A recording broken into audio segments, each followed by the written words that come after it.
নিজ হাতে এরকম পারফেক্ট টেস্টি পিৎজা বানিয়ে বাসার সবাইকে খাওয়ালাম। আজকে আমি পিৎজা বানাবো পাউরুটি দিয়ে। বাসায় ছিল এই পাউরুটি গুলো। আমাদের বাসায় সবাই কম বেশি পিৎজা খেতে অনেক পছন্দ করে, মানে সবাই ফাস্ট ফুড লাভার। তো ভাবলাম কেননা পিৎজা বাসাতেই বানিয়ে ফেলি। আর সত্যি বলতে লাস্টে দেখলে তোমরা বুঝতে পারবা এত সুন্দর হয়েছে দেখতে, আর খেতে একদম রেস্টুরেন্টের মতো পারফেক্ট পিৎজা। আমি পাউরুটি গুলোকে কেটে কেটে টুকরা টুকরা করে নিচ্ছি। আমার কাছে আশেপাশে ছুরি ছিল না, কেচি ছিল, কেচি দিয়ে টুকরা টুকরা করে নিচ্ছি। ব্যাপার না, যেটা দিয়ে করি পিস পিস হলেই হলো। আর তারপরে টুকরা করা পাউরুটি গুলোর মধ্যে আমি দিয়ে দিচ্ছি দুধ। দুধ দেওয়ার পরে পাউরুটি গুলো একদম নরম নরম হয়ে যাবে। একটু এগুলোকে গলিয়ে নিলাম। আর এরপর আমি দিয়ে দিচ্ছি একটা ডিম। ডিমটাকে ভেঙে সুন্দর করে পাউরুটির উপরে দিয়ে দিলাম সামান্য পরিমাণে বেকিং পাউডার, চাইলে স্কিপ করা যাবে। আর তারপরে দিয়ে দিলাম কিছুটা পরিমাণে সুজি। সবগুলো ইনগ্রেডিয়েন্টস ভালোভাবে আমি চামচ দিয়ে মিক্স করে নিচ্ছি। অনেকেই ভাবতে পারো এই মেয়েটাই সব কি বানাচ্ছে, বাট এইটাই হচ্ছে পিৎজা ডো। লাস্ট পর্যন্ত দেখলে বুঝতে পারবা। পরিমাণ মতো দুধ আমি অ্যাড করে দিলাম আর ভালোভাবে এই জিনিসটাকে মিক্স করে নিচ্ছি চামচ দিয়ে।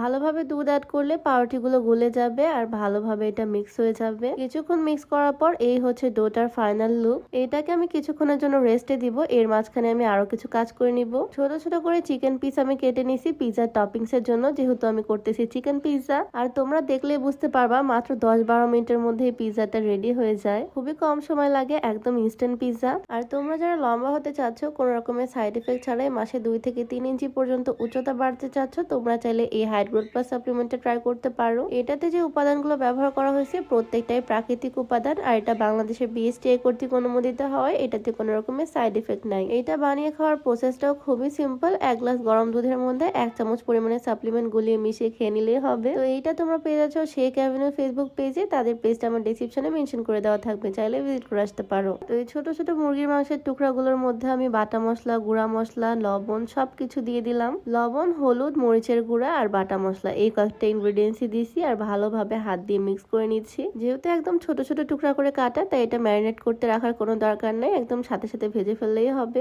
ভালোভাবে আমি গায়ে গায়ে একদম মশলাগুলো মাখিয়ে নিয়েছি হাত দিয়ে। প্যান বসাই দিলাম চুলায়, তার মধ্যে দিয়েছি তেল। এই একই তেলে আমার মাংসগুলো ভাজা হয়ে যাবে আর একই তেলে আমি পিৎজাটাও করে নিব। মশলায় মাখিয়ে নেওয়া চিকেন পিস গুলো আমি দিয়ে দিলাম তেলের মধ্যে। এটাকে আমি হাই হিটে ভেজে নিচ্ছি। ফুল কুক হওয়ার দরকার নাই, ভেতরটা একটু জুসি জুসি ভাব রাখবো। 5-7 মিনিট মতো টাইম নিয়ে আমি ভালোভাবে চিকেন পিস গুলো ভেজে নিচ্ছি। উপর দিয়ে যখন এরকম একটা ডার্ক ব্রাউন কালার চলে আসবে, তখন আমি চিকেন পিস গুলোকে তুলে নিচ্ছি। ছোট ছোট মাংসের টুকরা গুলোকে উঠিয়ে আমি এক সাইডে রেখে দিলাম। আর আমি যে সাইডে রেস্টে রাখছিলাম পাউরুটির ডো, সেটা আমি দিয়েছি এই তেলের মধ্যেই। ডোটাকে ভালো মতো প্যানের মধ্যে ঢেলে নিলাম আর তারপরে চামচ দিয়ে ছড়াই দিচ্ছি, যাতে পুরো প্যানে সমানভাবে ছড়িয়ে যায় আর জিনিসটা দেখতে এরকম গোল হয় পিৎজার মতো। যতটুকু পসিবল আমি ছড়ায় ছড়ায় শেপ দিয়ে নিচ্ছি, তারপর আমি ঢেকে দিলাম। এই পর্যায়ে আমি লো হিট রাখছি, হাই হিট রাখলে পুড়ে যাবে এক পাশটা। 2 থেকে 3 মিনিট পর আমি এটাকে ভালোভাবে উল্টে দিব। পিছনের পাশটা দেখো খুব ভালোভাবে কুক হয়ে গেছে। এখন এটার মধ্যে আমি দিয়েছি টমেটো সস। তোমাদের কাছে যদি পিৎজা সস থাকে তাহলে সেটা ইউজ করতে পারো, আমি এখানে টমেটো সস ইউজ করতেছি।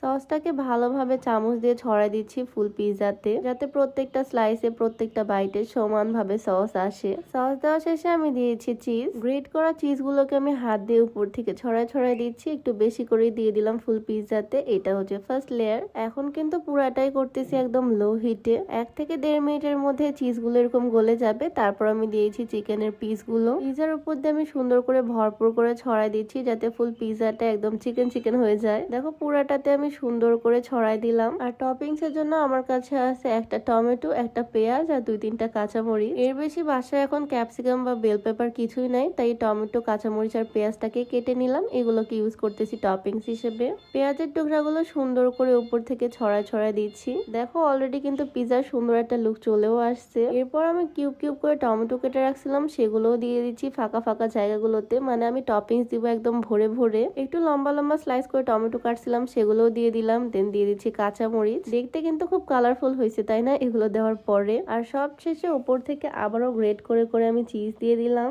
এই তো আমার পিৎজা অলমোস্ট রেডি। সব ইনগ্রেডিয়েন্টস ইউজ করা শেষ। তারপর আমি আবারও ঢাকনা দিয়ে ঢেকে দিচ্ছি 1-1.5 মিনিটের জন্য। আর ফাইনালি এই হচ্ছে আমার পিৎজার ফাইনাল লুক। একটা প্লেটে আমি তুলে নিলাম। দেখো কতটাই আমি লাগতেছে দেখতেই। আমি তো আর ওয়েট করতে পারতেছি না কখন এটা খাবো।